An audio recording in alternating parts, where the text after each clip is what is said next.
The health on this hard drive is completely terrible, making it completely unusable. The console was hanging quite a lot. So what's up everybody, hope you're doing great. So we received a PS4 Pro, came in for a hard drive replacement and also analog stick repair. As you can see, we had already swapped the hard drive, and now was some time for a software update. And then the final step is fixing drift on the two controllers that the owner had brought in. And the stick drift was successful.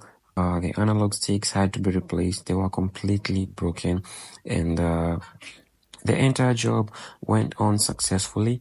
As you can see right there, perfectly soldered back into position and no longer drifting, fully usable. And the two controllers are ready, the console is ready.